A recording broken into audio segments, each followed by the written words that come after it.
Hello, everyone. Welcome back to the Watchlist Podcast. I'm your host, Jacob Boyer, joined today by an old high school friend of mine, Couper Godleski. How you doing, man? I'm doing fantastic. All things considered. Yeah, I mean, I get to work in this Corona nonsense. It's great. Yeah. How have you been holding up?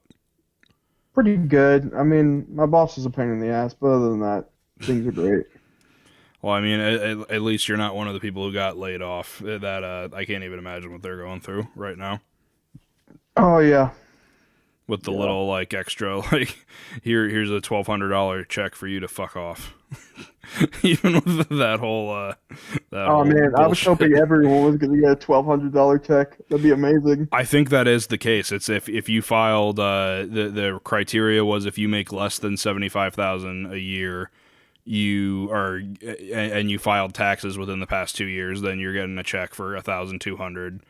And then if you're like married and you collectively make $150,000, it was like a $2,400 check.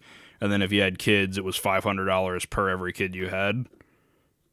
Oh, $500 per kid. Apparently that's the going rate of children, apparently. So this is why everyone buys from Thailand. So, but yeah, that whole, for those listening, that whole craziness is going on right now. This is gonna air, I think just now today. They came out with the whole thing of the social distancing is gonna go until April 30th. So this will come out probably like right around the end of that time frame. So hopefully things have improved by then. We don't know. Social distancing. We'll see what happens. But yeah, so in the meantime, we're just kind of chilling and waiting for this whole thing to blow over, catching up on some interesting movies, which we'll get to later. But I guess just real quick general stuff for those listening. I said Cooper's a friend of mine since high school. He's always been one of my go-to people to help me out with like my short films and other projects I've had. I probably owe him collectively more gas money than I owe anybody anything in the whole world. The last shoot that we went on, it hasn't been released yet, but I was literally like, hey, can you drive 40 minutes out to where I live so we can borrow your car, run you over with your car, and then drive 40 minutes back so we can stuff you in a garbage bag, and then on top of that you're gonna accidentally get stung by bees. So oh yeah, that's right. I did get stung in the lip. I had totally forgotten about that. Just bee came out of nowhere. I was like, "Fuck this guy." Exactly. So I do owe you a lot of thanks for always putting up with that bullshit. Oh, it's perfectly fine. So yeah, some other stuff that because kind of like the theme that I've been going with is like interviewing or talking with people who are like creatively involved in like a wide range, just primarily video production, but it has been a little bit of a wide range with some other hobbies that people have gotten into. And one thing I know you really like to do is write, and you've been trying to get into voice acting. So talk a little bit about that. Yeah, the writing is writing. Yeah, I'm always looking to improve my work. I'll have people like read over what I write, but it doesn't help that I'm hypercritical of my own work. I think everybody who does anything creative is always like, oh, this is shit. Yeah, so I've just been like writing on and off ideas for books I have, ideas for movies, ideas for how I would do an adaptation of something. Just what are some examples of that? Like you redos of your own adaptation, because that's one thing that I was considering adding as like a segment once we get into territory where I start to repeat guests or whatever, is an idea of like, let's take a bad movie and like see how these creative people would try and remake it. So like what's an example of something that you would want to try and remake? Remake, I would probably want to do or at least change. Like, if like, are you talking from the perspective of like, we have like there's this shitty movie and we're gonna remake it and have it be better, or are you working under the idea of like, let's pretend this never existed and let's make the better version, the hypothetical better? Like, what is your starting point there? A lot of the time it's just different interpretations of movies. Like I had an idea for a Reanimator. Uh, Mm. Not connected with the first one. The first Reanimator movie, and just the first one, is a classic, cult horror movie. It's a fantastic campy little movie. Mm. But the way I would want to do it is a little bit. I don't want to say grounded because a lot of stuff like that you can't. You can ground it to a point, Right. but give it more of a horror feel, not like a full-on horror movie. Mm-hmm. Horror movie nowadays are just not great. Go for that long, slow build-up of tension and fear. Right. Which I think one of the movies we'll talk about did a really good job of that, especially within that sort of Lovecraftian environment that you and I like to talk about. Yeah. So then, do you want to talk a little bit about your voice acting? Because I know that's one thing that you're really passionate about.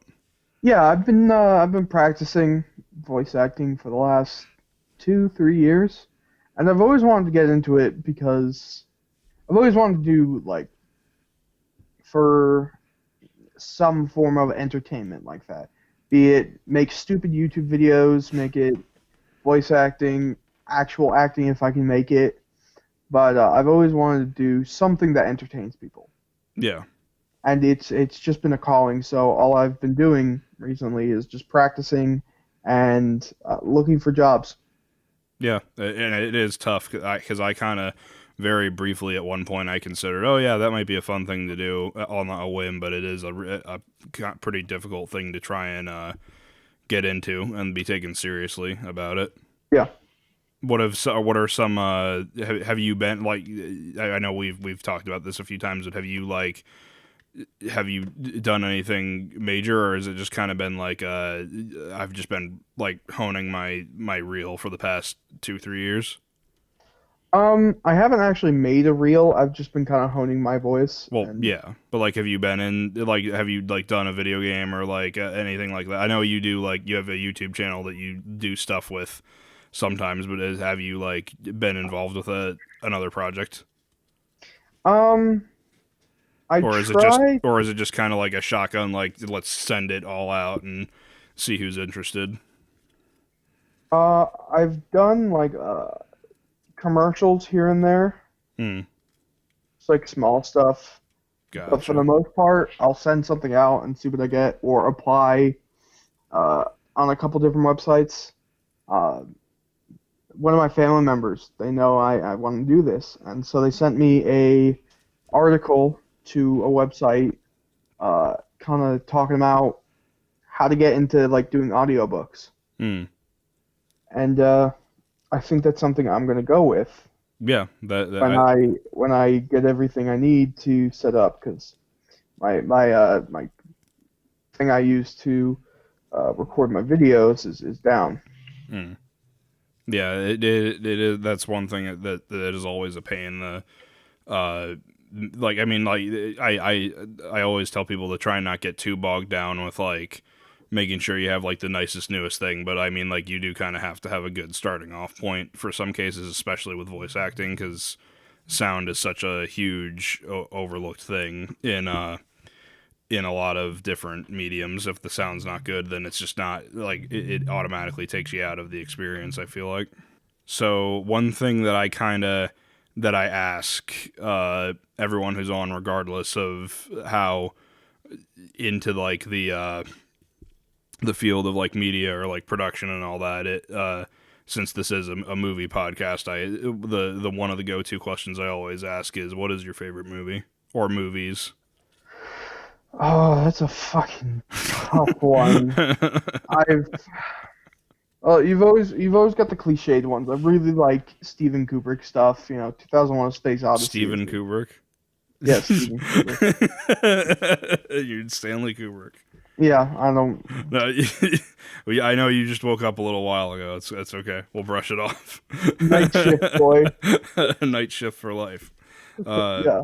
But yeah, so what are some of your favorite Kubricks? 2001: A Space Odyssey, and probably The Shining. Yeah, I'd say those are probably two of my favorites too.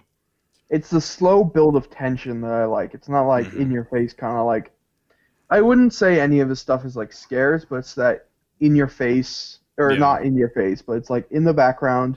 You know something's coming. You Mm-hmm. don't know where, and you don't know what.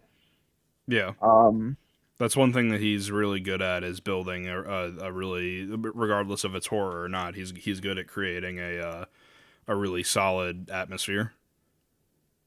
yeah. So what are some other go-tos for you? Other go-tos. I really like Lord of the Rings. Mm. I remember watching them in theaters when they came out when I was a younger kid, and I was already infatuated with fantasy at that point, but I just adore Peter Jackson's style, Mm-hmm. and the music was fantastic as well. Yeah, I think one of the only like nerdy movie series to actually like win at the Oscars. I think I think each of those were nominated at the very least, and I think Return of the King won that year that it came out. Oh, Return of the King won like, 4 or 5 things. Yeah. So those are kind of like your go, like that's your like if anyone's like, oh man, Cooper, what should I got 2 hours to kill. What should I watch? Like those are some of the ones you're gonna go to. Oh yeah, I have a list of movies. If someone's like, what do they want to watch? And I'm like, well, narrow it down. Do you want to watch like old '80s action movies? Because there's a couple great ones. You've got Mm-hmm. stuff like Cobra. You've got Die Hard. Well, not Rainbow so much. That's First not Blood really. Part Two. Yeah, part two is the more cheesy one. Part one is The serious character study. yeah, is a lot more serious. Mm-hmm. I don't know. I kind of find myself enjoying the first one a little bit more than the more actiony ones. Like I don't. It's just something about like it's Stallone. Even he said in like the commentary for the first Rambo, he was like, "This is a weird remake of like the Frankenstein story almost." Yeah, Like and he's right. It is kind of a Frankenstein. yeah, and like the whole idea of like coming back and like nobody really like wants anything to do with you and like you don't know what your place is and no one wants you around like the whole kind of like outsider kind of the extreme social distancing example. Yeah. So that's fair enough. So yeah, if anyone If has any recommendations or if anyone needs any recommendations, just hit up Couper Godleski and he'll whip out his amazing list of of genres for you to check out. I mean, yeah, I mean, if you want to go to like another one, and another, I guess a director I left out. That's probably one Mm-hmm. of my favorites. Is John Carpenter. Yeah. We've talked about him a lot on this I mean, show. between fucking The Thing and I'm forgetting the name of the movie with Michael Myers. Halloween. Yeah, Halloween. Mm-hmm. First Halloween. His soundtrack to that is fantastic. Mm-hmm. Have you ever seen videos of him? Because he's also like a musician. Like I mean, that's kind of how he got into like scoring his own movies and stuff. Is he was in like a band when he was younger, and he was always kind of like involved with music. But like he does this thing nowadays where he'll do like concerts where he'll play excerpts of like scores from his movies, but like performed with like a band, and he's like on the lead with like this like huge keyboard synthesizer and all that. And it's all it just is. It's a weird, amazing experience. Or at least I've seen from video. I haven't been fortunate enough to see one of his shows. I did get the chance to meet him though, and that was kind of crazy. He's a he's very sarcastic and laid back in real life, which is kind of a weird like not what you'd associate like a master of modern horror with, but he was cool. So yeah, those are your like go-to Carpenters, or do you just kind of like everything he does? Those are my two go-to, but I do like just about everything he does. Hmm. I think that because he always says that the thing is like, I think the one that aside from Halloween is definitely the one that he's most universally known for. Like, people who aren't really fans of movies can still be like, oh yeah, I know Halloween, or like, I know Michael Myers. But I feel like among people who like really enjoy movies and really enjoy horror films, especially, The Thing is kind of revered as like his best overall amazing thing. But the other two movies that he has in that sort of like that trilogy that he has of apocalypse movies, where it's like The Thing, In the Mouth of Madness, and Prince of Darkness, I think those are three really solid movies as well. Well, speaking of the subject of the movie we'll be talking about, Color Out of Space, I would say The Mouth of Madness is the closest thing you can get to a Lovecraft story without it being written by Lovecraft. Yeah, it's a great one. There's parts of it I think that are a little bit like weird and cheesy, but I think overall it's a really, really great movie. Oh yeah, definitely. So, speaking of which, before we get into the whole discussion of like Lovecraft and the movies that the one of the recommendations that we had, I figured it was fitting, since I know you watch a lot of movies, and considering we're in a pandemic right now, I went through IMDb and I made a short list of pandemic themed movies, and I thought we could go down the list and we'll discuss those like really quickly, like our snap reactions to them. I don't know if you've seen some of these, but I kind of tried to pick some that are a little bit more well known, and then throw in a few hidden gems.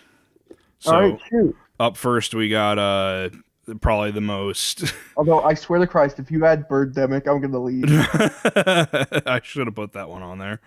I'd much rather be living in a birdemic right now than a pandemic. Well, yeah, you can just go out, buy a shotgun, load it full of birdshot, and defend your home. Exactly. Or at the very least, just open up the window and have a good source of comic relief no matter where you look. Yeah, just extreme skeet shooting. Exactly. So, number one on the pandemic movie list, I had Contagion by Steven Soderbergh.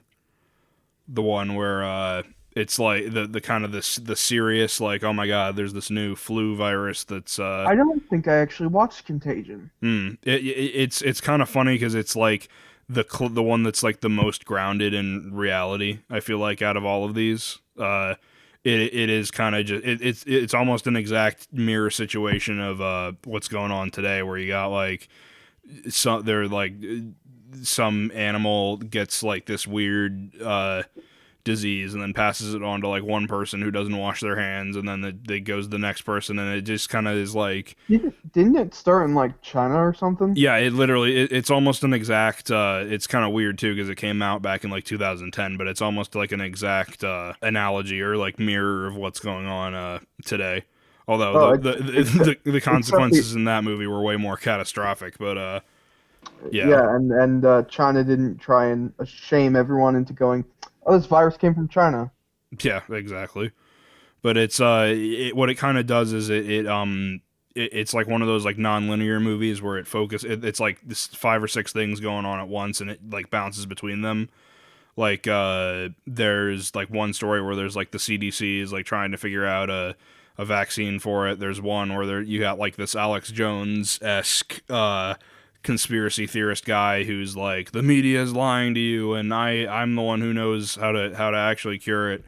And then you got like this dad who's like isolating with his like teenage daughter, and the daughter wants to sneak out and see her boyfriend, and it's like parts of it are a little bit cheesy, but it is kind of I put it on here because I thought it was the most realistic of any of the other movies I saw on the list. I think with it's kind of like with the idea of like having a pandemic, it's almost like such a far-fetched concept that I guess like we never really think that it can happen. So the inclination is to kind of make it more like zombie apocalypse-esque and fantastical and all that. Yeah, exactly. Crazy. I watched that the other day. That's actually another. I didn't put that on the list, but yeah. It's not. It's kind of a mix of a pandemic movie and a zombie movie. Maybe more like an epidemic, because I mean there's an implication whether it's gonna spread, but it is kind of isolated to like the one place the the whole two time. towns they show. Yeah, but Yeah, that it is was. a good one though. I should have put that one on there. And, you know, like I rewatched it just because I saw something on YouTube and I was like, oh hey, I should rewatch that. And it was, I mean, some bits of it are a little dated. I mean, as all movies are, but it was a really good pandemic movie. Yeah, I really like the scene where like shit gets real at like the treatment center or whatever, and you have all the people who are like strapped down, and the one dude is like going bed to bed, like The principal shows up with like a pitchfork and he's just stabbing people. like it is kind of ridiculous, but I do like that scene because it's like that. It's just part of it is so like unsettling. It's actually kind of funny because I've been on this role playing server. Okay. And at one point we had just recently we had a story plot line where we created a virus, for of course story purposes. Mm-hmm. And it reminded me of the Crazies. Mm. Short little side note. But yeah, continue.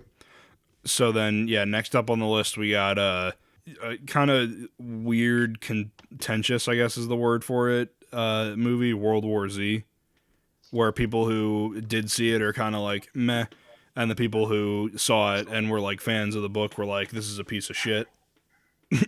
So it's like one of those weird overlooked movies that no one really talks about. The pandemic part was how they tried to do the zombie virus, and of course with Max, blanking on his name, Max Brooks. The way he wrote it in the original book was also not to get too into it. It was very interesting. It was a good take on it. Yeah. And wasn't the book more about like the rebuilding afterwards, or was it like? Because I thought I heard that from somewhere. From what I remember, because it's been a long time since I've read the book. From what I remember, it was very much like it took place. It was like multiple storylines, but it always dealt with the zombies. I can't. It's escaping me right now, but I believe it was like from the beginning of the zombie apocalypse or epidemic to the like the rebuilding to like the rebuilding and the aftermath. Okay. But the movie, while not as good as the book, and I hate that term. I hate it when people are like, the book was better. I'm like, yes, the book is always, with the exception of like Twilight, where the book's already shit. Mm-hmm. You know, the book's always going to be better. I don't think it's always necessarily a case of like the book is going to be better. It's just no matter what happens, it's so subjectively different because there's no way that the author can go out and make, even if the author is like writing, directing, and editing the movie version of their source material, it's never going to be 100% because you got so many other people working on it. You got producer interference. So I think it's just inherently like, unless someone just didn't read the book at all and they just made something terrible for the sake of having a cash grab, I think that it oftentimes it boils down to just it's two different subjective experiences that you're just going to get two different things out of it. Like the people who are like, oh, Harry Potter's a piece of shit because his eyes are a different color. Like, like that's just flat out dumb. But like, yeah, I don't know. That's my rant. You're exactly right. Like, it's one of those things where it is such a subjective thing that it's just never going to be good enough for certain people. Mm-hmm. And are they wrong for thinking that way? I'm not gonna completely say so. I think it is, but again, that's subjective. Right. Yeah. I think it's mostly to not give a movie a chance, or I should state people who say it's terrible without giving the movie a chance. Yeah. I think if you go into something and you give it like, even if you know you're not really gonna like it, I think everything kind of deserves a fair chance one way or the other. Oh yeah, definitely. So then, speaking of adaptations that people didn't, that some people really didn't like, probably the most well known on the next up on the list is I Am Legend. I never saw or read the original source material where I Am Legend came from. When I watched it in theater with one of my friends, it was interesting. Mm-hmm. Of course, I was young and I was at that stage where I never wanted to see a dog die in a movie. So when the dude's best friend, the dog, had to be put down, I was just like hiding my fucking head. Like, nope, I don't want to see this. I don't want to hear the dog die. And it just made me sad and not like the movie. Yeah. I rewatched it later and I'm like, oh, this is okay. Yeah. The part where he goes crazy, I find is the most interesting. Kind of like a little bit of a study on what isolation can do to you. Mm-hmm. But it was okay. You know, a study on what's going to happen to us in 2 months' time when since we're not allowed to leave. Well, I'm allowed to leave. I thought that I was gonna be able to leave for a while, and then they were like, "No, non-essential. Just park your ass at your computer desk at home, and that's all you're good for." What? Yes, you're that learning shit. We don't need that. Basically, we don't need them educations down in our country. Basically. But yeah, the one thing that I liked about I Am Legend that not a lot of people talk about is on the DVD.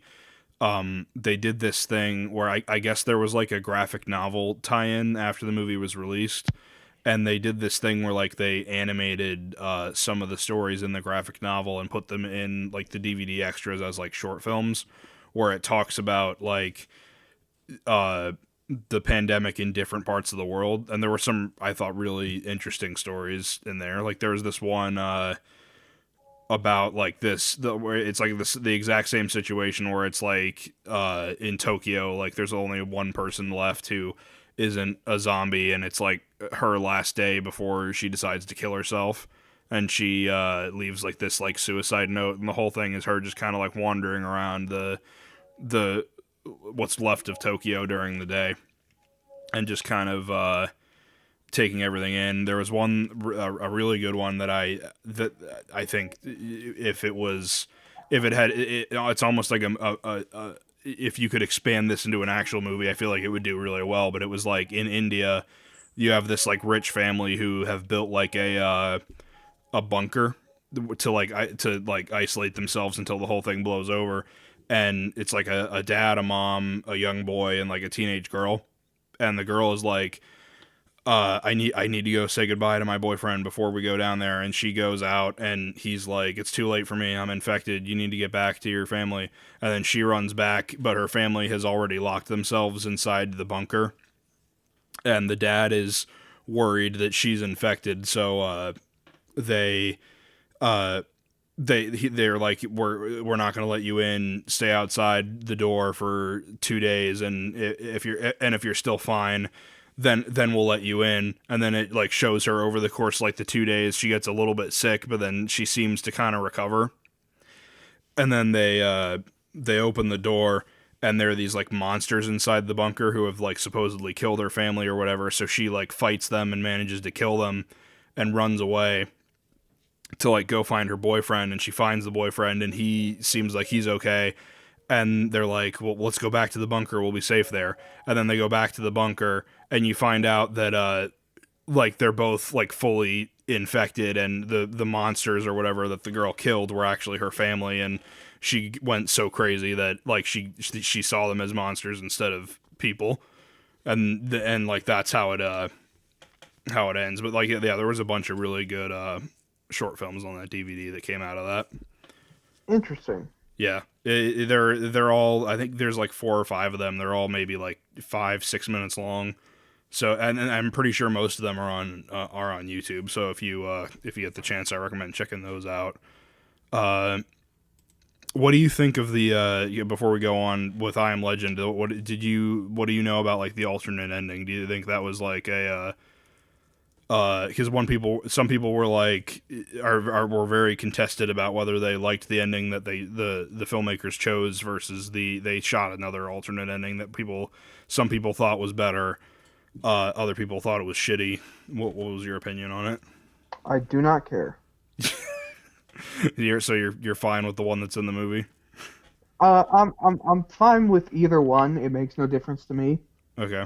I'm not a huge fan of the movie. I didn't read the source material. It's not a big in. Yeah. I could take either or. That's kind of one thing that the book was very I haven't read it in ages, but the book was more like supernatural, if that makes sense. Like the movie kind of turned it into like a science gone wrong thing, and like the people are just like hyped up zombies or whatever. In the book, it's people are just literally flat out turning into vampires, and most of the world has been eliminated. Isn't it called Omega Man? I think so, yeah, or something like that. Yeah, I remember hearing something about that. But either way, yeah, I don't care. Okay, fair enough. I don't know if you've seen this one. But I had some good opinions on it. It Comes at Night. It came out in the past few years. Which one was that again? It's kind of it's not really about like a pan it's kind of like I like to call it a better version of A Quiet Place.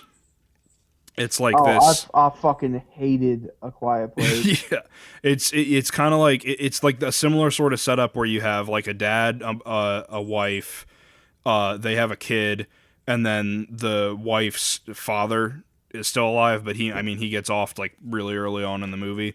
It's working under this premise where there's been this like global pandemic that has wiped out most people in the world. It doesn't turn you into a monster or whatever. It just makes you like violently sick and then you die, and there's no way to like recover from it at all if you catch it. So it's like this. They have this like compound in the woods, and they've isolated themselves out there. And then this other family shows up and are like, please, we need help, we need supplies and all that. So this first family lets the second family into like this compound that they've built, but the second family are like kind of suspicious and like doing weird things, and there's hints that like they might be infected, and so it's kind of like more about like them not trusting each other and like the kind of fight between them. We never go outside the woods. We never get to see like the world outside of like what's in this compound. So I thought that was kind of cool. But I remember seeing something about it, but I never watched it. I think it's worth it. It's really good. Don't watch the trailers, because even the title is stupid. It comes at night. Nothing ever comes at night. I'll spoil that for you.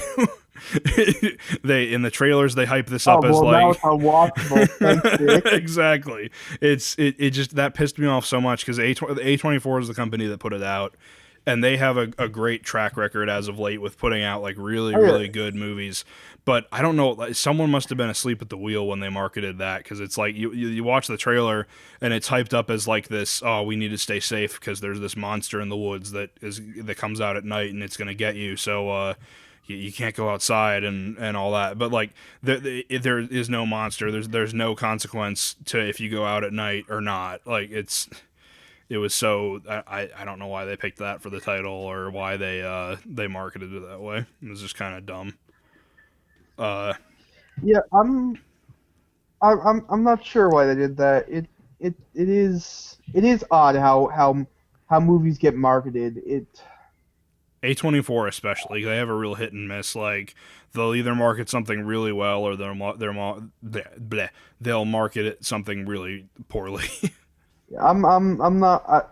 I don't understand the way certain things are marketed. It's just weird. Yeah. All right. Then next up on the list we got Maggie. It's a zombie pandemic movie. I thought from an interesting angle where it's like I think I've told you about this one before. I don't know if you've seen it. Maggie, is that the one with Nick Cage?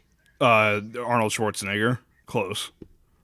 Oh, I'm thinking of a different. It was like.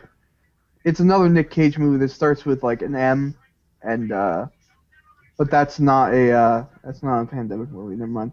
Oh, okay. But yeah, no, Maggie was about it's a zombie virus, but it's like really slow acting. So like if you get infected with it, you have like actual like weeks before you fully it fully takes you over or whatever.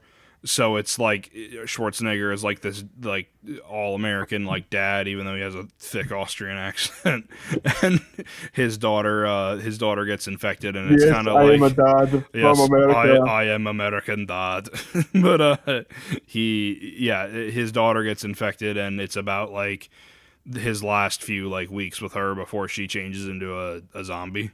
So it's a weird heartfelt movie that I kind of enjoyed. It has problems with it. For one, like I think like Schwarzenegger trying to do something like serious and dramatic. Just you have a really tight script for that to work, and I don't think they've really done that. Speaking of which, could you ever imagine? Could you ever imagine if back in the day, in like Schwarzenegger's heyday, if he did like a comedy movie where he was like a pizza man? That would be funny. I'd watch something like that. I would too. Just like hear him yell, "I have your pepperoni pizza." I have pepperoni pizza. And then so those are the pandemic movies I picked out. So yeah, I guess if you want some highly relatable content in these trying times, feel free to watch any of those movies. So then that leads us into Yeah, for sure. that leads us into our film discussion segment. So for those listening in the first time, how this works is I used to have a YouTube show where I would recommend a bunch of movies to people, and it would get flagged by copyright all the time because I would show clips of the movies, and I didn't want to deal with that. So, and I also just hated the sound of my own voice, rigidly like reading off this like really poorly written script I would put together for each movie. So but I still wanted to do film discussion, so that's how this podcast works, is that I recommend the guest a movie, the guest recommends me a movie, and then we discuss what those movies were. So kind of going back to some of the points we were making earlier about like Lovecraftian horror, the movie I recommended, Couper, was a movie we had both been excited to see for a while. It's one of the rare cases so far in this show where I had not seen the movie prior to recommending it. It was Richard Stanley's Color Out of Space adaptation starring Nick Cage. But I guess here, like, because we've talked about this before, but for those listening who aren't really familiar with your whole stance on Lovecraft and his adaptations and all that, just what do you think how do you think his source material has kind of been treated in film form? For those who haven't heard your points before. Well, it's kind of like a multi-layered issue for me. Like, for one, when people say Lovecraftian, when they, at least for me, for what I see, they don't really get the point of Lovecraft's stories. It's never been about the monsters. Like, if you read the short story Call of Cthulhu, Cthulhu's in there for, like, a couple pages. It's all about the existential horror of, these things. They're older than, like fucking time itself. They don't care. They're apathetic. They don't care about how their power affects the world or anything that happens. Yeah. It's just that you are a small, insignificant speck. It's that form of horror. But he also does have some good slow burn, some good and some good, psychological horror elements that I'm not sure if this is like real or if it's all made up or if it's something in between. Yeah. I mean, not all of his works are, a 10 out of 10. Mm-hmm. There are some that are better than others. What would you say are like his top 3 like best stories overall? I'm gonna sound like one of those people, but probably Call of Cthulhu, At the Mountains of Madness. Okay.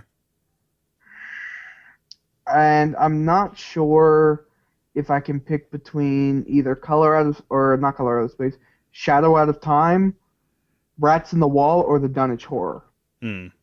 Those are some good selections. I've only read like the main, like the ones that everyone's like, oh man, like if you're gonna if you're gonna read Lovecraft, you got to read Dunwich Horror, Call of Cthulhu, Color Out of Space, and then At the Mountains of Not Madness. Those are like the main not ones that I've to read. not to we aren't sponsored. At least I don't think we are. No, But Amazon has a fantastic. If Amazon has a couple Lovecraft stories or Lovecraft audiobooks, and they're like 60 hours long. So right. like you're getting your money for what you pay. Now, does he? Because I know you're way more familiar with him. Has he only written short stories, or does he have like full novels as well? No, the most he ever wrote was like a novella. He wrote short stories, novellas, and novelettes. Gotcha. Unfortunately, he didn't really write anything too long. I just the kind of a weird tangent. I got this image in my head because you were like, it's unfortunate he never did a novel, because that is true. He kind of like he was never really successful in life, and then he was kind of like one of those cases where he wrote a lot and then he died, and then later everyone was like, oh man, Lovecraft is so good. But I was thinking, like, what if in like some alternate universe you have that episode of Doctor Who where they bring back Vincent Van Gogh to like the present day to like show him like the Louvre or like whatever, and he sees all his like paintings up on the wall, and everyone's talking about how great Van Gogh is. Like, what if there was like a similar thing where it's like they're at a horror convention and you had all these people like dressed up as like Cthulhu and like Lovecraft nuts and all that, and he's looking at all of it and like it's meant to be this like a heartfelt thing, but you got all this like awful imagery around it. Yeah, and he's like, and for those of you who don't know, Lovecraft was a rampant racist. Yeah. You could just see someone be like, what the? Exactly. It's like, those people are allowed outside these days? Like, oh my god. Yeah. It's such a love, like, it's such like oh man, he was a brilliant writer, but like, oh yeah, it's a shame that he like, grew up in the 20s.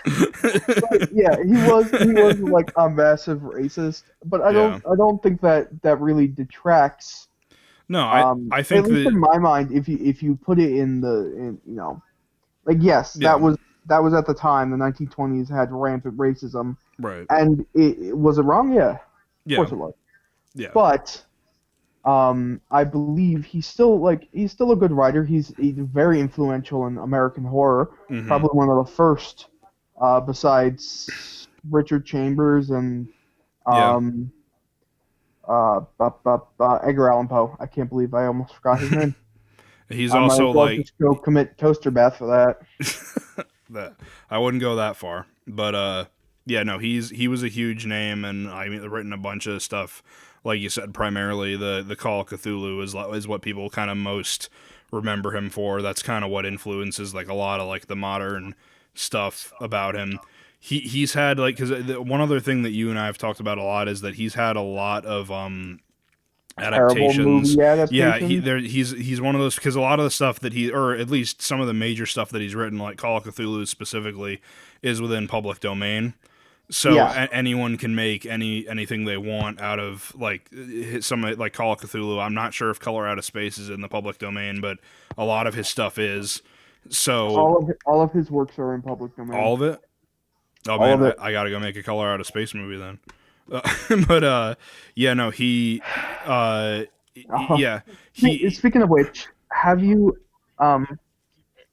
quick side tangent that you can cut this out if you want, but okay. Have you seen the I watched it, Ian actually showed me, our friend Ian. Mm-hmm. He showed us, or at least me, this SCP-096 little short film. And I haven't seen that. It just reminded me of some of the, like, that's another great one, is that kind of like public domain. It's kind of a mix of public domain and just influences. Like, you can tell where the influences are in the whole SCP fandom. Mm-hmm. But, like, the public domain of it is very interesting. Yeah. And I'd say the SCPs especially is another thing that he kind of has has had a big influence over. Like a lot of stuff out of Yeah, that you is can like directly stuff that he would have written about. yeah, you can tell a lot of where the influence come from, and some of it. I mean, I'm not well versed in all of them, you know, Hmm. but I'm sure there are a couple that are like like a direct love letter to some of his works Yeah. and his ideas. Like, don't get me wrong, Lovecraft has a very specific style of writing, and if you don't like that style of writing, you aren't gonna like his stuff. Hmm. But like like a lot of the time he'll overuse the word thing Yeah. or like indescribable. He'll describe something as like an indescribable monstrosity of tentacles and whatever other strange stuff he adds. Yeah. But the ideas behind it, I think, are some of the more better things he can do. Especially for that time too, because like that was the pinnacle of like the Universal monster movies, and like everything's very concrete, and a lot of it's like you said, a lot of the stuff that he wrote about was like intangible things that you couldn't really put into like a neat little category. So I think that that's kind of why his work works so well today versus back then, is because we're more open to the idea of like something being indescribable, or like an existential horror rather than like a monster that can physically chase you down. Yeah, yeah. So speaking of uh intangible beings, the let's get to the actual movie I recommended, Color Out of Space, and we'll avoid spoilers at first, but we'll get into it in a once we talk about it kind of on the surface level. So what did you think of this I mean, adaptation? it's got Tommy Chong and Nick Cage. What's not to like? Exactly. Yeah. I thought it was very interesting.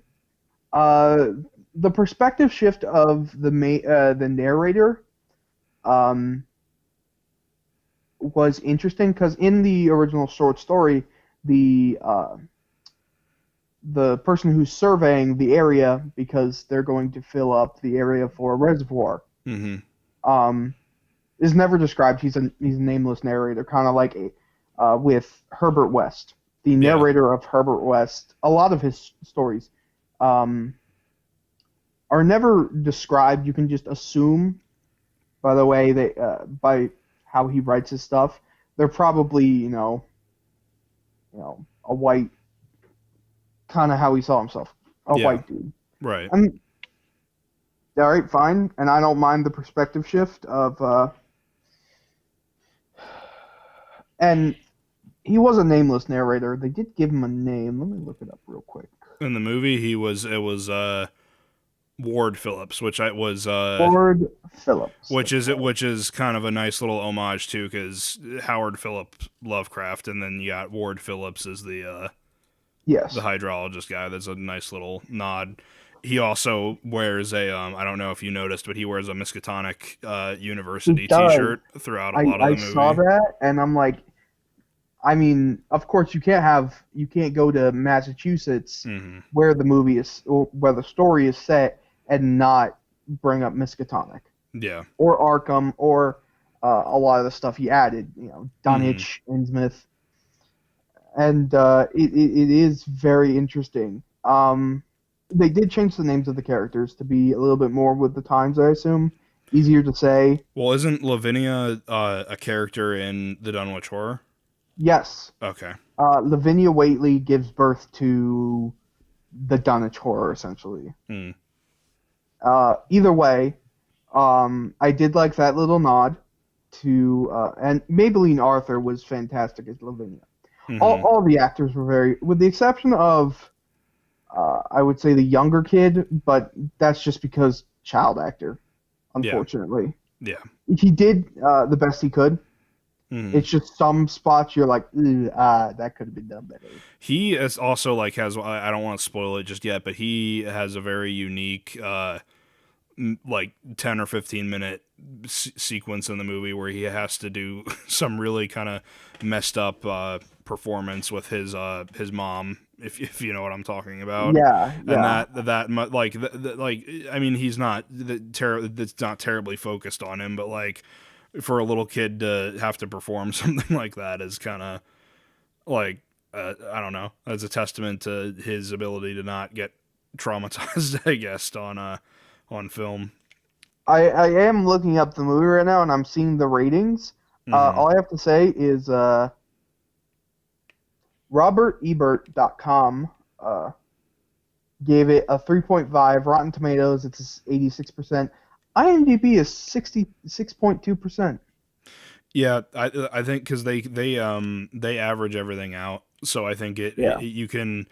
Unless you get like a whole bunch of high numbers, you're not really going to get a high score. Like I think the highest rated movie on IMDb is like a 9.2, I think. Yeah, well, the other thing is the Google users review is about 80%, so I would give it probably like an 80% overall. 80% satisfaction. But I did like how they changed all, like, Nick Cage's character, Nathan Gardner, is supposed to be Nahum. The person telling, relaying the story to the water guy, the surveyor, is Ami Pierce, who is the sheriff. Yeah.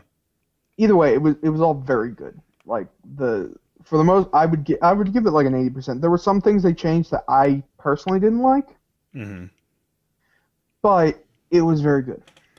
I'm a little bit more critical of it. I'm probably giving it like a 7, maybe. Like I really liked it a lot at first, and I kind of rewatched some stuff, and I was like, okay, that's not.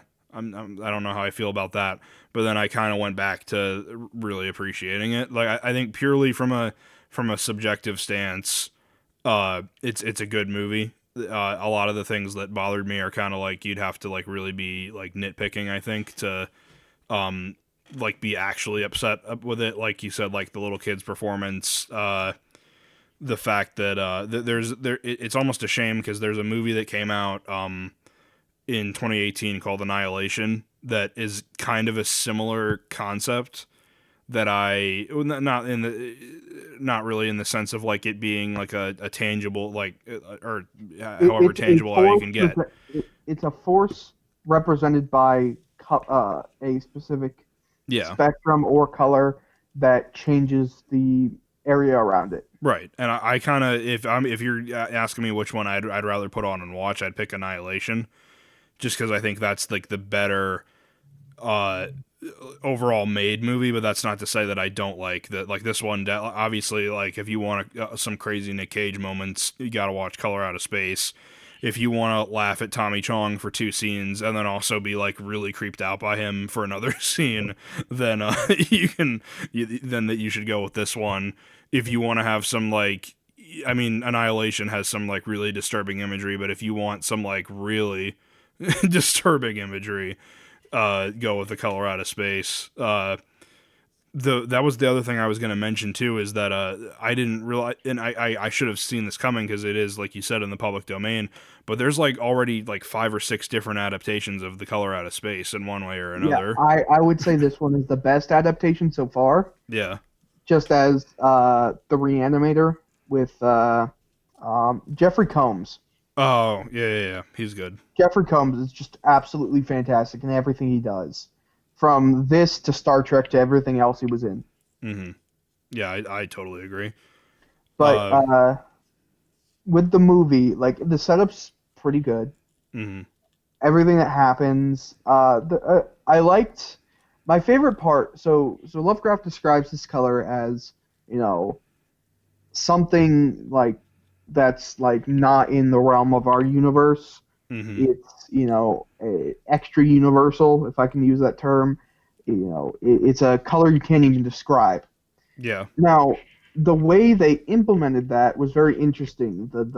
They used a very bright, pinkish hue, and it feels very unnatural. Mm-hmm. You don't see that specific, or at least I don't. I don't see that specific hue in nature. Yeah. It looks alien. It looks, wrong almost. The one thing they did specifically, because I listened to an interview with the director, like going off what you were talking about, the color is specifically, he said it's a very specific shade of magenta, and the reason why they picked that is because I could be horribly misquoting this, but he said that something like magenta doesn't exist naturally on the visible color spectrum. It's a byproduct of our brains trying to process red and blue at the same time. So technically magenta is an otherworldly color that doesn't exist, and that's why they went with that, which I thought was a really that interesting choice. That is very nice. Mm-hmm. You can tell how much of a fan he is of the source material. It's like his source material has a lot of promise. Like if you made like an updated color or Reanimator and made it a little bit more serious, it could be a pretty good movie. Like it's still going to be campy with the reanimated bodies. Yeah. But it could just be like a different form of a Frankenstein telling, because that's kind of what it is. Yeah. Someone who creates, is obsessed with science and tries to create life. For other reasons than why Dr. Victor Frankenstein did. Mm-hmm. But it is very... I mean, you could do it where they could be like childhood friends, and they go through the story. Like, I'm not going to spoil anything in that story, but they could be childhood friends. They could meet in college, like they did in the story.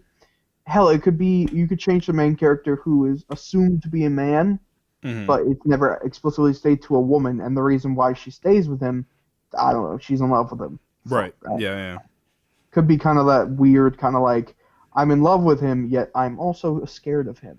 Mm-hmm. And then that's also kind of like that almost exact theme is also kind of in Color Out of Space a little bit, between like the hydrologist and Lavinia. Like there's this weird kind of romantic, kind of caring relationship that's almost going on, but not quite, which was one thing I didn't really like about it. They never full on go there, which I was happy with. Like there's never a moment where it's like, I can't let you go, I love you. But it is definitely hinted and teased at throughout the movie. Oh yeah, for sure. Which I thought was one of the weaker aspects. But it was a very enjoyable. So I guess, do we want to use this to get into spoilers then? Because there's a lot to say. I feel like spoilers. Yeah. So spoilers. You don't want spoilers. Skip until whenever we're done. Yeah. No. I always just say just pause the podcast right here. Go watch the movie, and then come back. I'm pretty sure it's available on most platforms to stream. It's available on Amazon for like $4 if you want to rent it. Yeah, I was gonna say. Yeah, I watched it on YouTube. I bought it for like $14. As in, like, you bought a physical one, or you bought like the digital copy off? Oh, okay. Yeah, I watched it on a physical and a digital for like $14. Yeah. I watched it on YouTube. You can rent it for like $3, I think, and you get it for like 2 days. That's if you're not sure yet. But I think if you're a hardcore horror fan, and definitely if you're a Lovecraft fan, it's like we keep on saying, this is probably the best straight adaptation we've had of his source material. Guillermo del Toro makes At the Mountains of Madness finally, it's going to be one of the best we're going to get. Which, speaking of which, I don't know if you heard this, but the guy who made this, he said that this is the first in a trilogy that he's planning of Lovecraft adaptations that are that are loosely connected with each other. He said the next one he's going to do is the Dunwich Horror. The Dunwich Horror will be fantastic, because they even referenced Dunwich twice. Yeah, in like the news report. I think they news report. They hit like all of the major cities in that news report. They're like, and that's the weather in Arkham today, and up and over in Dunwich, Innsmouth, and like we have more of the same. Like Bradbury, Innsmouth. Yeah, they go like right down the line.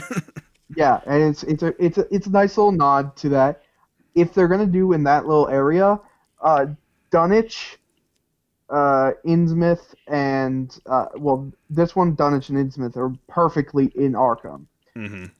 around Arkham. Innsmouth is supposed to be on the coast, Yeah. and Dunwich, Arkham, and the other one are all Aylesbury. I'm sorry, it's Aylesbury. Right. Actually, Um, here, sorry, I kind of messed up. I don't know if I'll go back and edit this in at the beginning of our conversation, but we didn't summarize the movie. So, Color Out of Space is basically you got this family living in the woods. You got Nicolas Cage as the dad. You got his wife, their teenage daughter, teenage son, and then like maybe like an 8-year-old son. They're living out in the woods, and this meteor comes down and over the course of a few days, it starts to alter the environment around them and like bend time and space and do all this weird stuff. And it obviously progressively gets worse as the movie goes on. So that's Color Out of Space. If you want a good pitch for what this movie is about, but then yeah. So spoilers. I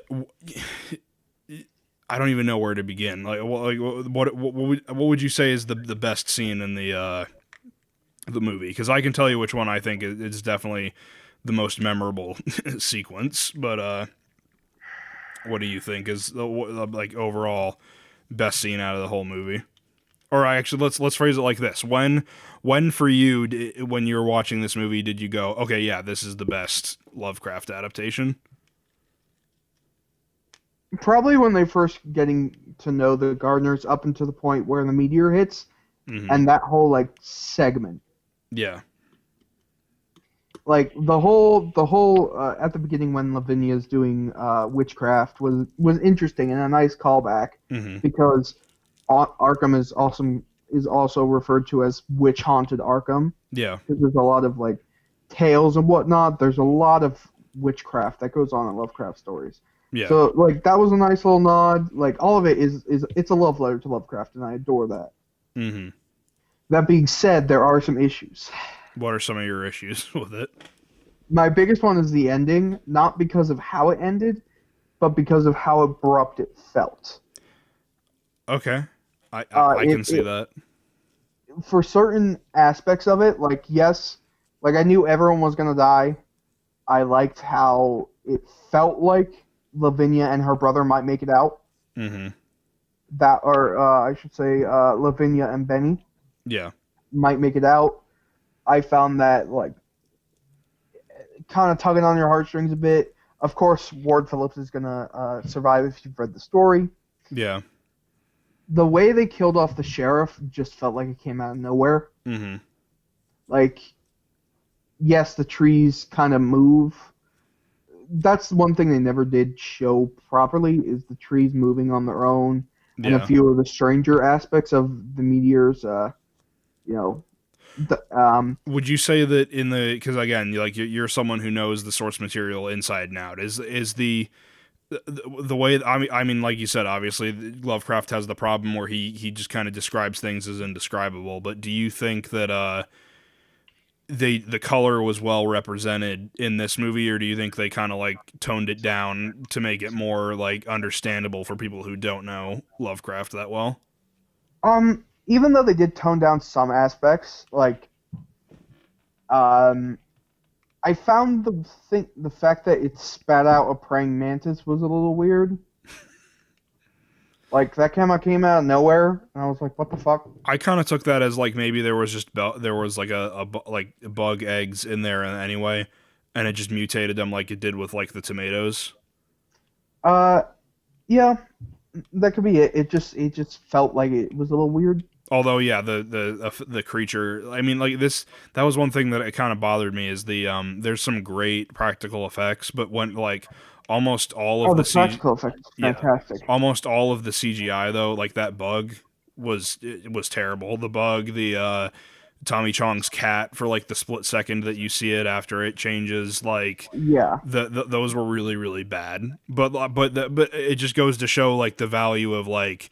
Practicals, but also if you're gonna do CGI, having it in like a darker environment aids your suspension of disbelief. Aids the suspension of disbelief much better, because all of the scenes at night where they show like really graphic, intense things, it looked great, but like that scene with the bug, kind of the scene with the cat when you have harsh light on it, it's just like, okay, that's a cartoon.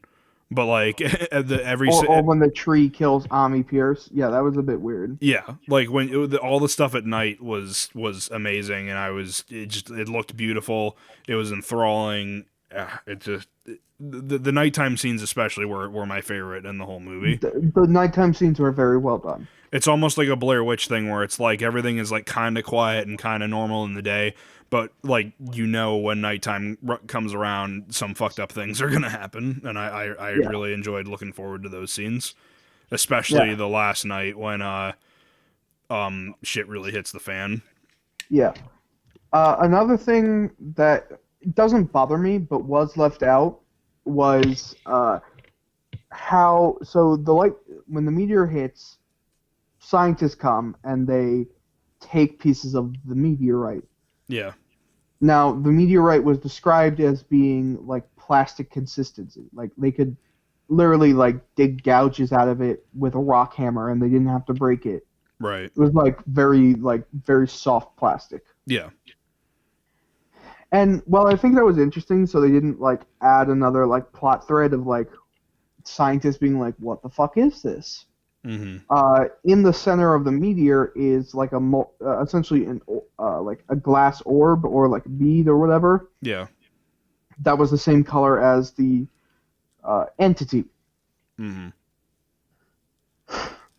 Excuse me. No, really quick aside. We can get back to this point, but I just wanted to ask because again, way better than I do. Is the color an entity in the way that Cthulhu is an entity, or is it just like an aside character that isn't? It's just kind of a random entity. Okay. Like, the universe is large. It's not an old one. It's not any of the established creatures in Lovecraft mythology. It's not Migo. It's not any of that. Okay. Oh, quick side note as well. Not Haunter of the Dark. The Whisperer in Darkness would also be a good one to do. Mm-hmm. Yeah. But that one requires a lot of CGI. Yeah. And it would be a lot better at night, so it could work. Okay. You can hide the creature for a long time and just have it be like implied for what he's doing. Right. Anyway, back to the yeah, you were saying about how like the orb and the meteorite and all that. Yeah, they break open the orb, they're like, "Oh, that was weird." And then the lightning strikes and destroys the meteor. Mm-hmm. And I won't get into it, but there's a lot of like some science bits with like how the meteor reacts to certain like acids and how it reacts to metals and glass and whatnot and silicones. Yeah. But speeding that up and condensing it to just it lands, the media's like, "Oh, what's this? That's weird," and then it just gets lightning striked into oblivion was interesting, and it did kind of help the plot progression. Mm-hmm. And they did, I would say that's one of the biggest issues with the movie, is it speeds up both biggest issue and biggest it's both a help and a hindrance for the movie, because it does speed up how everything happens, because the I believe it's a novella is quite a slow burn. Yeah. A lot of his stories are. But especially the Dream Quest of Unknown Kadeth. Hoo boy, and At the Mountains of Madness. Those are two long ones. But the way that it just kind of like slowly started to like change certain things and then absorb creatures and mutate and twist them. Yeah. Was interesting. I was happy they added in the last line of Ami Pierce in it's a full paragraph when he's talking to Nahum Gardner is talking to Ami when he finally comes. But the one I liked was where he's talking about the color because they had just like almost killed him, and he's talking about how it sucks and burns. It comes from some place that ain't here. Yeah. And they kind of give all that dialogue to Tommy Chong in the last scene that we see him in. Yeah, it gives it to Ezra. Mm-hmm. But the thing I liked about like that, it was like, yeah, it works. Did I want that to happen to Nathan? Yeah. Nathan? Yeah. I would have thought that would have been a more faithful adaptation, but it's not. They didn't do it in a bad way. Yeah. And that scene Faithful with is not always practical. right. And especially that scene with Tommy Chong, like if I could play if someone was like, "Oh, why should I see this movie?" If I was given the chance to play a single scene for them, I would play that scene with the final scene where they go see Tommy Chong and he has like that tape player and his like you just have his like disembodied like warped voice like describing what the color is. Like that's such a great effective like just creepy scene and I loved it. It was a very good scene. I did enjoy it quite a bit. Yeah. Again, the ending was very. It both felt rushed and planned out. It's weird.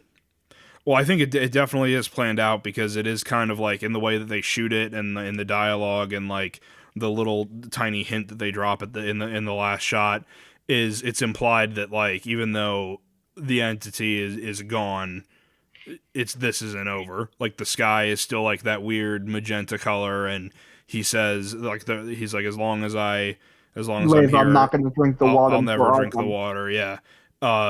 And not only that, but like the mayor character even says a few points where it's like we're providing water for like this part of the East Coast, and you're like, oh no, yeah, like pretty much the entirety of New England. And I'm just like, well, I ain't going to New England. Yeah, exactly. I'm happy to drink my dirty New Jersey tap water.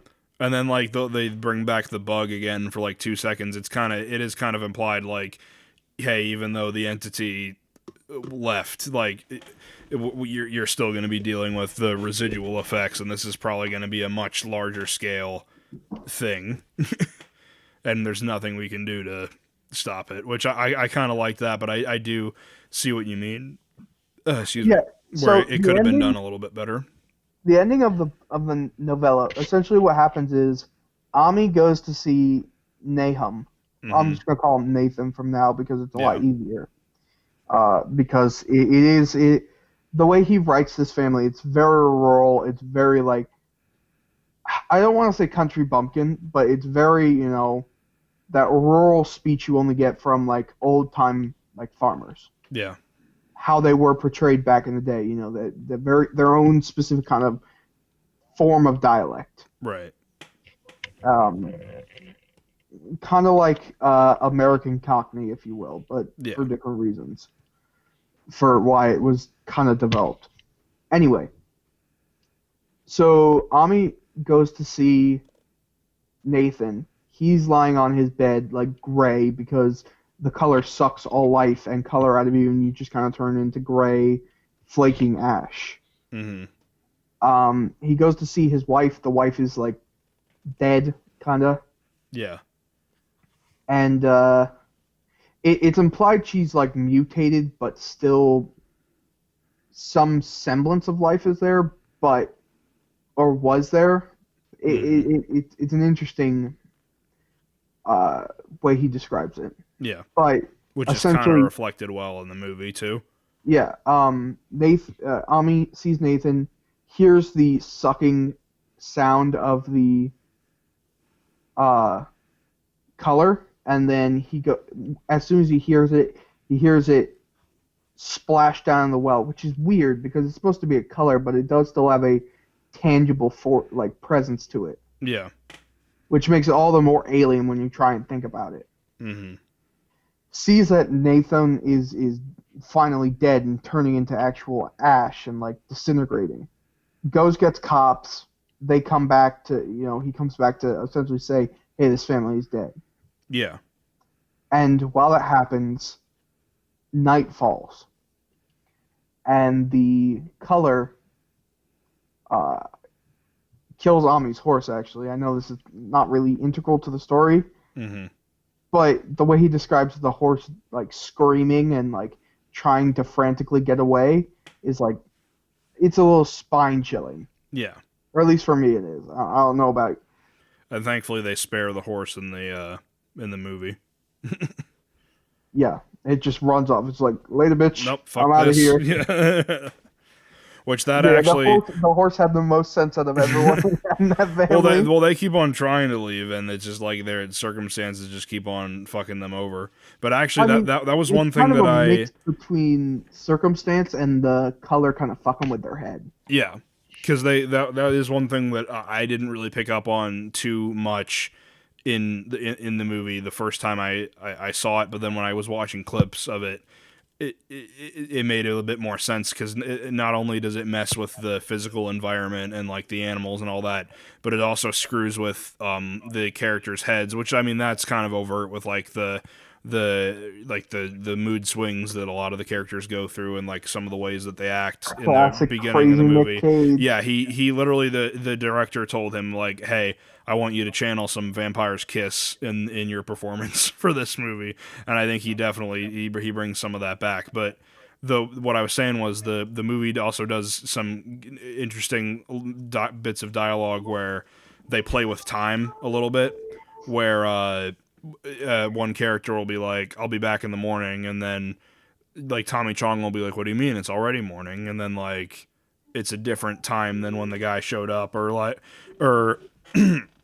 I don't know, it just I forget the point I was even trying to make, but they do a good job of kind of like psychologically messing with you, as well as like actually messing with you by showing you like weird, disturbing visuals. Yes. Anyway, back to the story. I know we got a little derailed. Yeah, no.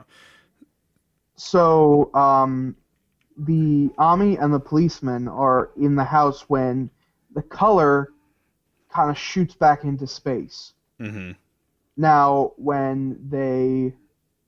while it's happening, you know, like kind of, the way it was described, it reminds me of quite a few movies. The best one I can think of is in Lord of the Rings, when they're trying to get into Mordor, and the light shoots up from the Witch King's palace. Yeah. And it just has like that noise, and just kind of like that blast of air.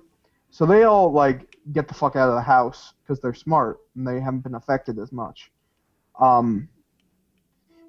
And the house gets destroyed and gets named the Blasted Heath, because it's just like pretty much just the fireplace left and just shattered timbers. But Ami watches as the color goes up, and there's a small bit that wasn't able to leave. Yeah. So it's still there. And it's still absorbing and feeding on things when the reservoir comes in. Mm-hmm. Now, I don't think it could transfer through all the water and get all of Arkham citizens. It's far more localized. Yeah. But the way they did it in the movie was very good. Yeah. I think I said earlier with like the way that they kind of hint at like, I'll never, where he says I'll never drink the water, and like throughout the whole movie he's kind of like, he's very conscious of like, oh, don't drink that's dirty, or like, we have to test this water, and then at the very end he just straight up like flicks his cigarette into the reservoir. It's kind of like a nice little nod to like how dangerous it is, and like the way that they show like the sky is kind of like changed a little bit, and there's like the bugs still coming around and all that. Like that was a good way to communicate that point. The whole bit of where he comes back and like the color starts to come up from the well, and like you get this like visual representation of what the world it came from looks like. And when he like tries to leave, and like space and time is like bending around him and like preventing him from leaving, and like that was really, really well done. We keep on saying, and it's just like a lot of things that a lot of themes that Lovecraft has in his stories. They did a very good job of taking things that aren't really tangible and just kind of like abstract thoughts and communicating them in a very good visual way that is clear to understand and very effective, I feel like. Yes, I would agree. Now, so continuing with spoiler territory, I know we're jumping around in the plot, but yeah, no, it's whatever. So the meteor lands, hits, and then essentially it gets lightning striked into oblivion. Yeah. And that's when the weird stuff starts to happen.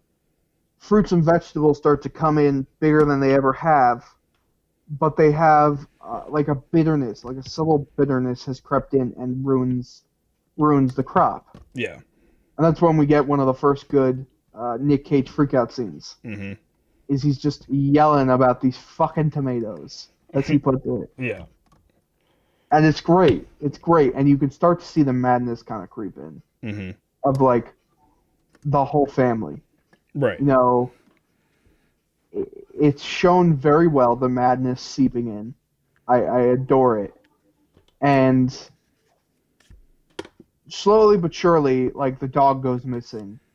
The llamas are left out when their dad told them to put them away because they're affected by this creature, this thing, this entity. It's messing with both them and time and space, like we said. Yeah.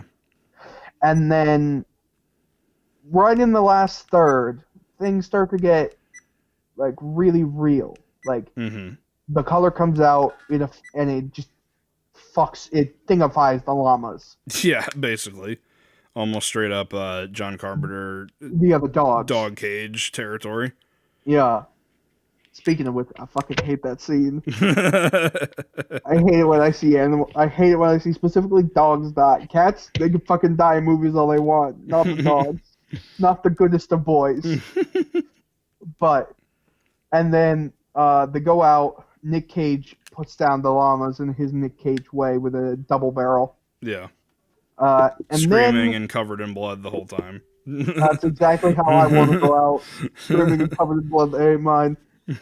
But then the mother goes after Jack, the youngest son. Yeah, that was I kind of, it's like you said, I knew that, like, everyone was gonna die, or, like, I at least had this creeping suspicion that everyone was gonna die. But when that happens, like, I wasn't mentally ready for that. That was one of the most fucked up things I've seen in a movie in a while. Yeah, so they essentially they also get thingified. Yeah, they fail a system shock roll after teleporting, if I can use that for all my second edition D&D fans out there. But essentially, they get fused together. Yeah. And it's horrid and disgusting and beautiful. The practical effects are amazing. You just you see the color kind of pulsing through them a little bit. And you can still hear the mother and the son distinctly, like, moaning and crying out and moaning, it hurts, it hurts. And, like, you can feel the characters' like apprehension to put these things down, put this thing down. Yeah. And then that's when things start to really pick up. Mm-hmm. Lavinia and Benny try to escape. They can't. Mm-hmm. They go back inside. I think the horse ran off. Yeah, horse runs off at that point. And that was one of my biggest because they talk about escaping earlier, and then the fusion happens, and then they're like, okay, no, now we got to do it for real. And, like, that was one of my biggest problems in the movie, where it's like, okay, how do we get rid of Benny? And, like, throughout the whole movie, he's like, oh man, I'm not gonna go in there. That's dark. It's creepy. I don't want to go in there. And then he's like, wait, I think I hear the dog down in the well. Let me climb down there and investigate. Like, that was one of my biggest problems with that movie. Like, that was just that's dumb. What I mean by rush. Yeah. Like the sheriff and Benny dying felt a little rushed. Yeah. Like, yeah, I understand that Benny was affected mentally, but, like, he still had enough of his faculties to go, let's get the fuck out. Yeah. But he loses those faculties where he's like, yeah, everything I've said about I don't want to go in the dark, fuck that. I'm climbing down into the well where this fucking thing lives. Yeah. It was very out of character, and that's, like, one of my big issues was it was out of character. Mm-hmm. Other than the weird way they killed off the sheriff. Yeah. Like, that was just kind of, like, out of nowhere and weird. Like, it was never explained that this was a part of the entity's powers to, like, animate fucking trees and shit. It was just shown to be, living organic life that was capable of locomotion. Yeah. Anyway, they go back inside, or at least Lavinia does. She gets Nick Cage brings her back inside and is like, now go feed your mother. And I was like, oh no. She gets fucking assaulted by Mom, Jack Risa thing. yeah. The mom is named Teresa. The son is named Jack. Yeah. Anyway, gets attacked, and then Nick Cage shows up and just fucking blasts it. Yeah. He has a moment of clarity. That's also one of my favorite. Like, he doesn't go crazy in that scene, but I there is something kind of like cathartic and funny when he's like, he kills both of them, and then he's like, they're not my family. And he just kind of casually walks out, and Ward and the sheriff are like, what the actual fuck? Yeah, they're like, what? But yeah, then, no, it's, yeah. Then that's when Ward and Phillips goes to see Ezra. Mm-hmm. Find out he's already fucking dead. Mm-hmm. And then Sheriff they gets come killed. back. Sheriff gets on their way back. Sheriff gets killed. Ward tries to get Lavinia out, but she's fully lost to the madness. Yeah. Gets consumed. That's the other thing too, is like, because they hint at, like, in some of her dialogue early on with like you said, she does Wiccan rituals and all that. At the very beginning of the movie, she is trying to do a thing where she's like, protect us from, or like, protect me from evil, protect me from these forces or whatever, and then she does another spell, or from like another, yeah, no less. And she does another one where she's like, take me away from here, let me escape or whatever. And both of those things do technically happen, which is kind of like maybe a subtle way of being like, even though this is like a scientific, like, otherworldly thing, there is a hint of paranormal to it, because in the end, nothing, the entity doesn't really hurt her ever. It doesn't really do anything other than like psychologically scar her, and then at the end she does get like taken away to another place. She just gets slurped up like, you know, like you're drinking a really good milkshake, just basically. But yeah, that was some good shit. Like, I really enjoyed that. And then at the end, Nick Cage goes back inside. He's also lost to the madness. Mm-hmm. Sits down on his couch, and he sees his family there. Yeah. And it was a decent end. Yeah. Again, not perfect. No movie ever will be. Mm-hmm. And again, it's like you said, it feels rushed, but at the same time, it's like, I think it is kind of like the best way that they could have ended the story, while not being like a direct adaptation of what Lovecraft wrote. And it does make me super excited to see the guy's Dunwich Horror movie and whatever the third one will be. Oh yeah. So yeah, final thoughts on Color Out of Space. I enjoyed it a lot. It definitely has problems. I'd consider it more of like a guilty pleasure movie than like an objectively, oh my god, this is an amazing experience. But it is definitely worth a watch. If you're a horror fan, you'll love it. If you're a Lovecraft fan, you'll love it. If you're not familiar with Lovecraft, then I think you definitely still should watch it, because I feel like with everything we've said about him being like kind of like dealing with like existential horror, this is kind of like one of the more like concrete, like gateway stories that you could tell to get someone interested in his work, I feel like. So it's definitely a good starting point. Yeah. And then moving on, I'm kind of mad at you a little bit with your recommendation, because I kind of like, for those listening, you won't understand this quite yet, but the next episode chronologically in this series I've already shot, and I kind of pulled a goof on my guests in that episode, where I recommended them something that was just outright terrible.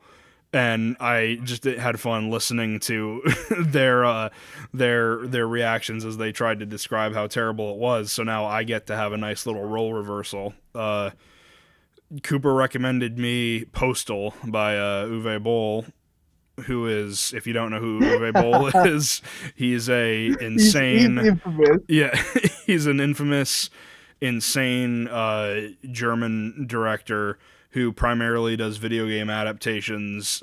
He's done some original stuff, but primarily he has a hand in video game adaptations a lot, and a lot of his work is known for being terrible. I can't say that there's any one movie he's done where I've been like, oh yeah, that's really good, I like that. And all you said about Postal was you were like, it's his one good movie, and I will say, like, I didn't want to kill myself watching this one at the very least, but just tell us what Postal's about. So Postal, the game, is about a dude who just goes crazy and starts killing people, like in the town. It when it was originally made, it was a parody of the times, Yeah. A goof, and progressively the games have gotten more and more satirical. Okay. And so the movie does have that kind of satirical feel to it. Like, it doesn't take itself seriously. It's fucking stupid, and I love how stupid it is. Okay. Fair enough. And they have so many cameos. Zach Ward is actually very entertaining as the Postal guy. Mm-hmm. And if you don't know, Zach Ward is the same guy who played in A Christmas Story, the bully, the red-haired bully.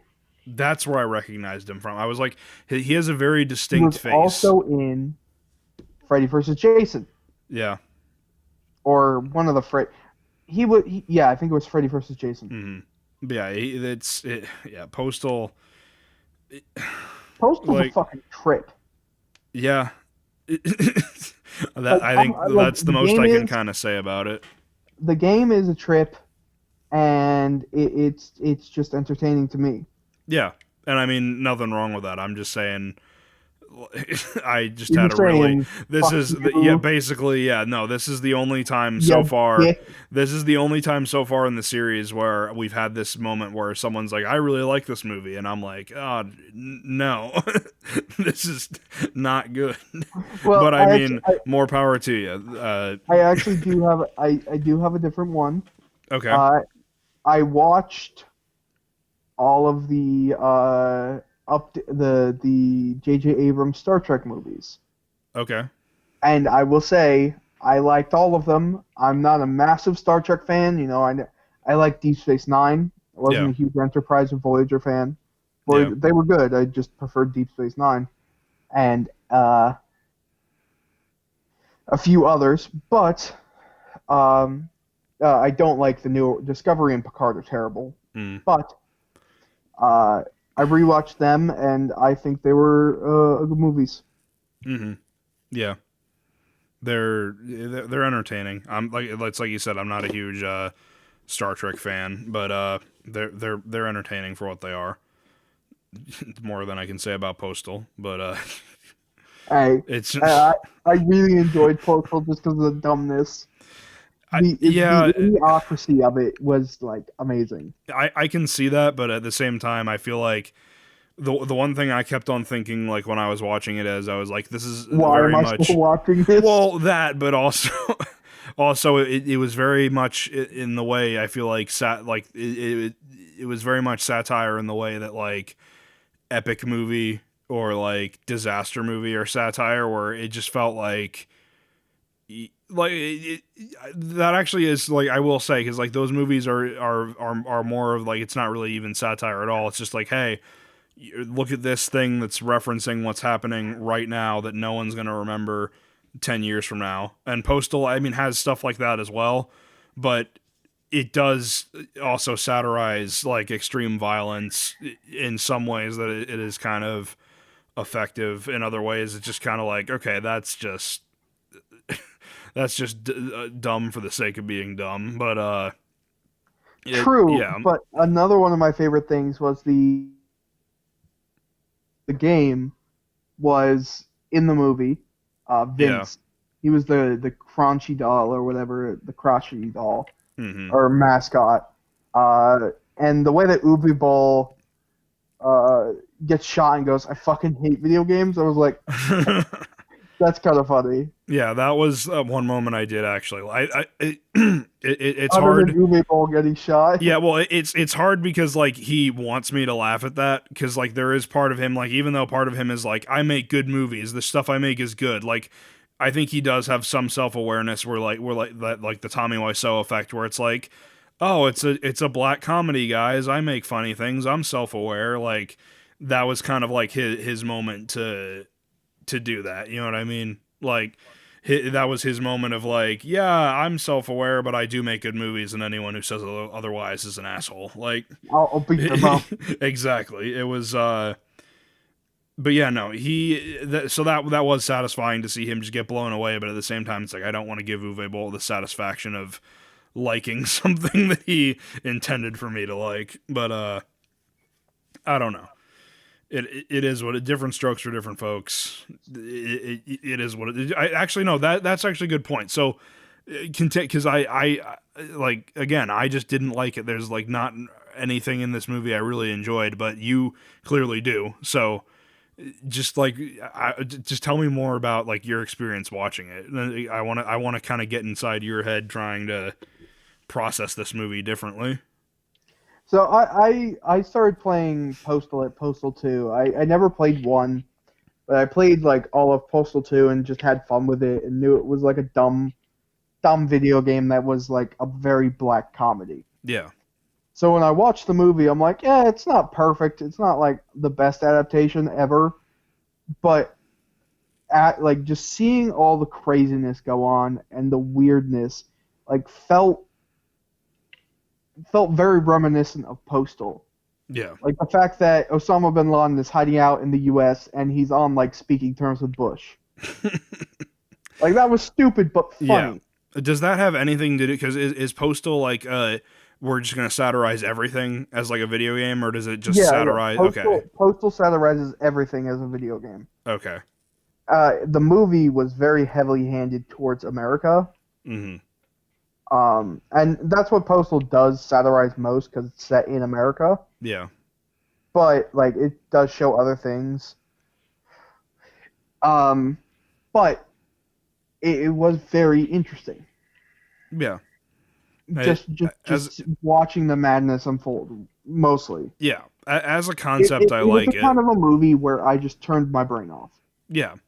And that's actually a good point to be made too, is because I think that a lot of people who are like not as like civil with like their discourse about like what they think about a movie that most people would say is like that like most people would say is good, and then you have like the pretentious film people who are like, no, it's trash. Like a lot of people are quick to be like, you just yourself right now?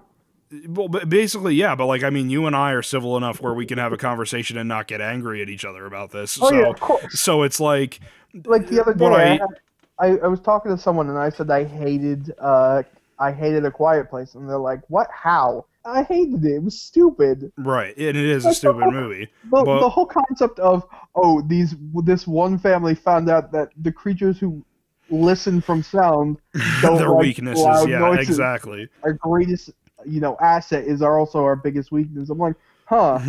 It's not like the U.S. military is full of really smart people, or just the government in general is full of.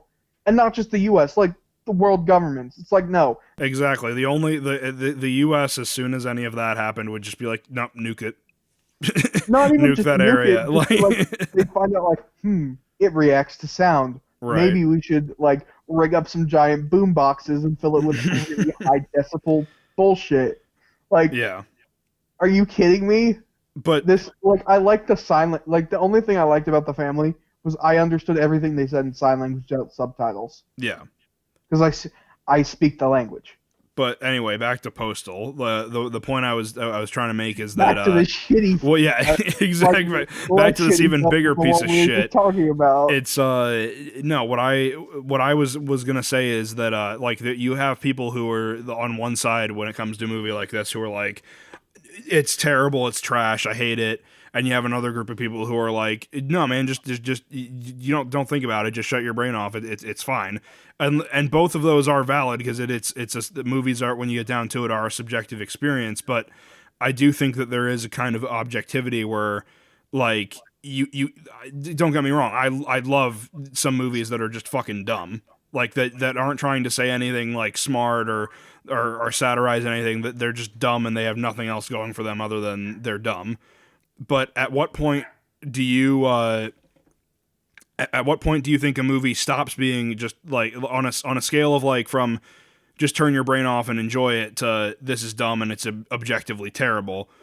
Like, what do you think is like where would you put Postal on that scale of, like, let's say 0 being it's dumb and it has no redeeming qualities, and 10 being just shut your brain off and it's an amazing experience? 5. It's like right down the middle for you. Yeah, like I know it's bad, but I enjoy it. What do you think? It's one of those movies that I know is terrible. The director's terrible. Some of the actors are good, but for the most part, it's bad. But I just enjoy it. But then what do you think are some of those redeeming qualities? What separates it from being something that's dumb and has no value?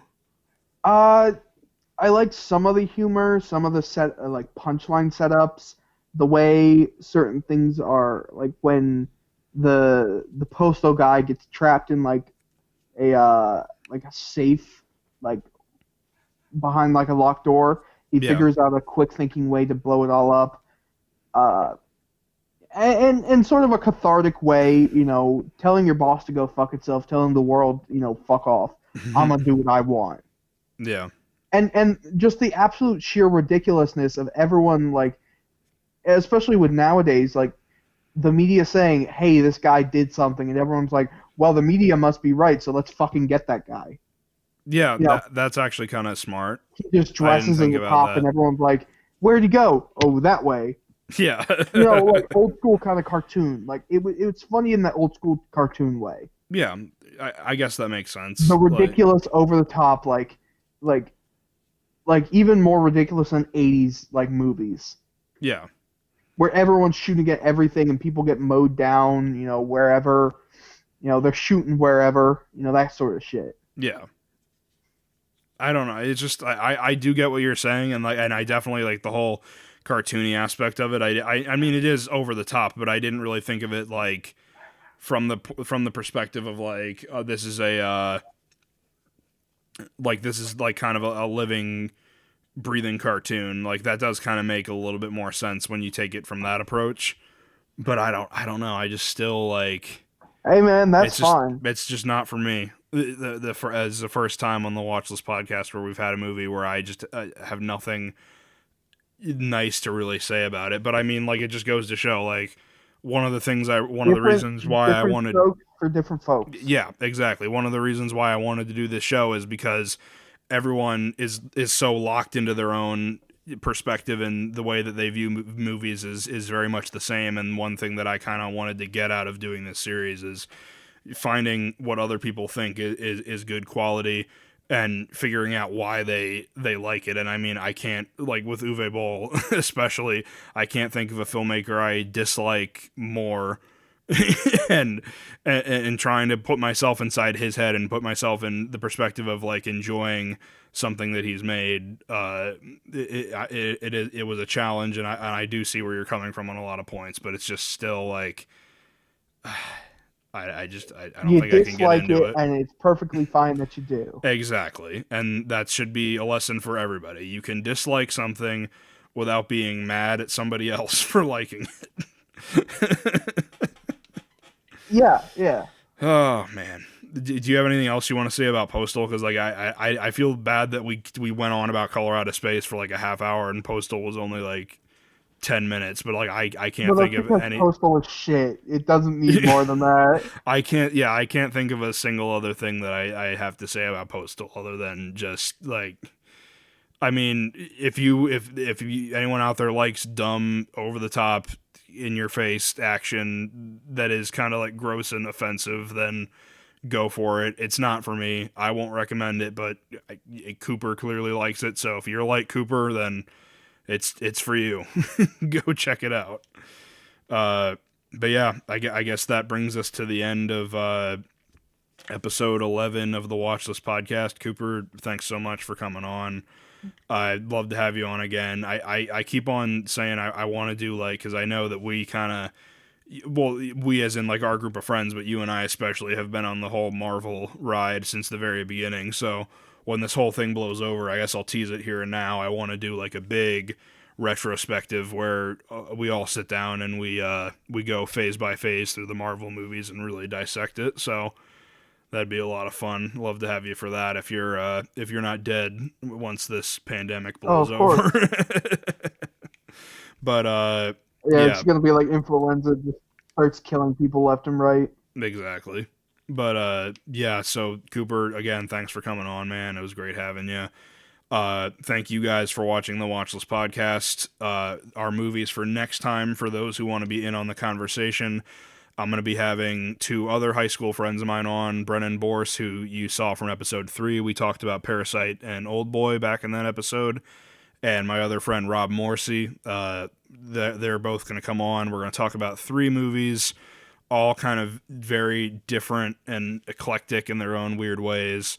Brennan recommended Thunder Road, a nice little independent drama by Jim Cummings. You can find it for free on Amazon Prime.